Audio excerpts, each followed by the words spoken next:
Apa kabar semuanya? Pernah nggak sih kalian merasa hidup ini berjalan terlalu cepat? Bangun tidur, kerja, pulang, tidur lagi, dan begitu terus. Di tengah hiruk-pikuk dunia modern, muncul sebuah gaya hidup bernama slow living. Tapi apa sebenarnya slow living itu? Dan bagaimana cara menerapkannya?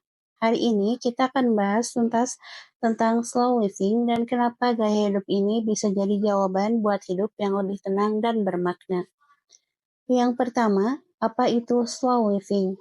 Slow living adalah filosofi hidup yang mengajak kita untuk lebih sadar, lebih lambat, dan lebih hadir dalam setiap momen. Bukan berarti hidup malas-malasan, tapi justru hidup dengan niat. Melambat agar kita bisa benar-benar menikmati hidup, bukan sekedar menjalani. Bayangkan kamu lagi minum teh di sore hari, bukan sambil scroll HP, bukan sambil kerja, tapi benar-benar menikmati teh itu. Rasanya, aromanya, suasananya. Itulah esensi slow living. Yang kedua, kenapa banyak orang mulai tertarik dengan slow living? Karena dunia sekarang menuntut kita untuk serba cepat. Cepat kerja, cepat sukses, cepat kaya, cepat viral. Tapi di balik itu semua, banyak orang yang merasa stres, cemas, bahkan burn out. Slow living jadi semacam pelarian, tapi bukan kabur, melainkan kembali.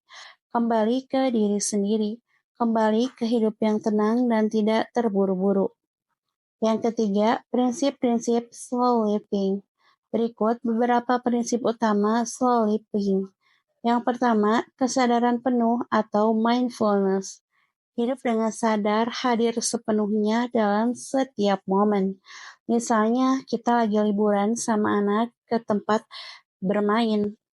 Kita tidak disibukkan dengan banyak foto sana-sini, tapi mengabaikan anak kita.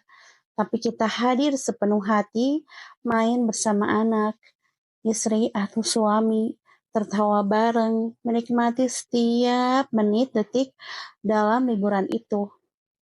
Yang kedua, kualitas bukan kuantitas. Pilih yang penting, bukan yang banyak. Baju, barang, bahkan hubungan. Jadi, tidak suka numpuk barang, memakai baju juga ya, yang secukupnya saja dan yang benar-benar penting, yang benar-benar sesuai dengan diri kita, jati diri kita. Kalau muslimah wanita seperti gamis, dia suka pakai gamis, cukup gamis saja, tidak ada model lain, kecuali mungkin baju tidur atau daster buat di rumah.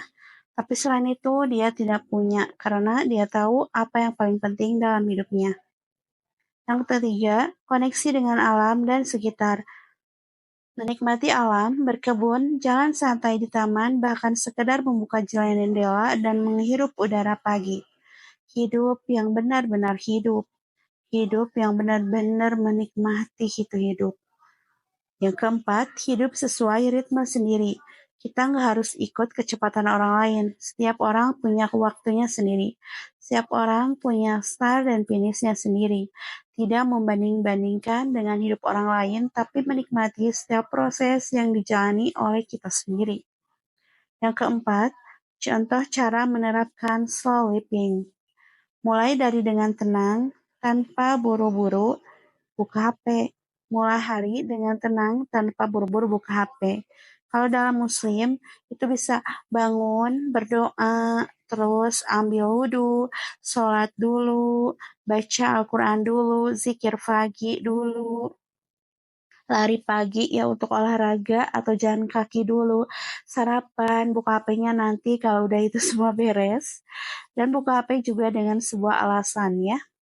Yang kedua, makan tanpa distraksi. Nikmati rasa makanan, tidak sampai nonton TV, apalagi sambil pegang HP ya.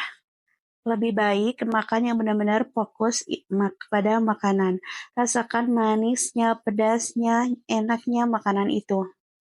Kurangi jadwal terlalu padat. Ini pernah saya alami dulu. Sehari membuat list banyak pekerjaan. Akhirnya stres sendiri, pusing sendiri. Lebih baik listnya 2-3, tapi kemungkinan berhasilnya tinggi karena kita nikmatin dengan suka hati daripada banyak list pekerjaan tapi kita tidak menikmatinya. Kita cuman ingin pekerjaan itu beres begitu aja, beres cepat kilat, tapi hati dan pikiran kita tuh kayak dikejar-kejar sama sesuatu yang nggak tahu itu apa. Berikutnya, luangkan waktu untuk hobi yang kamu suka. Apalagi ya, untuk ibu rumah tangga mungkin suka lupa kalau kita tuh punya hobi atau tidak. Tapi coba renungkan apa sebenarnya kegemaran yang buat kalian tuh merasa happy, seneng, merasa tidak punya beban ketika menjalani itu. Kalau aku sendiri, aku hobi membaca atau nonton podcast atau mendengarkan kajian dari ustadz sesuai tema yang aku suka. Yang berikutnya, berani bilang tidak ke hal-hal yang bikin lelah mental. Ini banyak banget ya. Kayak kita mungkin banyak teman A pengen ini kita iyain, teman B pengen ini kita iyain, padahal itu tuh nggak sesuai dengan nilai-nilai yang kita anut. Kita harus berani bilang tidak. Selanjutnya, meditasi, journaling, atau sekedar duduk diam sebentar. Aku pernah ada di fase benar-benar merasa kayak dunia itu sibuk banget sampai mata aku aja lihat langit itu jarang ya, saking tiap hari itu sibuk banget. Pas waktu itu kelahiran anak ketiga aku. Aku benar-benar ngurus anak ketiga aku, terus anak kedua, satu masak, ngurus rumah, ngurus usaha, kerjaan, ngurus diri sendiri itu benar-benar capek banget. Dan ternyata meditasi, journaling atau sekedar duduk diam sebentar, lihat jendela, keluar, itu benar-benar itu tuh bisa bernapas lega. Slow living bisa sederhana asal dilakukan dengan niat. Yang kelima, slow living bukan berarti anti kemajuan. Banyak yang salah paham. Slow living bukan berarti menolak teknologi atau mundur dari kemajuan. Kita tetap bisa produktif, berkarya, bahkan sukses, tapi dengan ritme kita sendiri. Slow living justru bikin kita lebih fokus, lebih kreatif, dan lebih bahagia. Jadi, kamu siap untuk hidup lebih lambat tapi lebih bermakna? Ingat, hidup ini bukan lomba lari. Melambat bukan berarti kalah, tapi mungkin justru itu cara kita menemukan kemenangan sejati. Terima kasih sudah nonton. Kalau kamu suka konten seperti ini, jangan lupa like, share, and subscribe ya.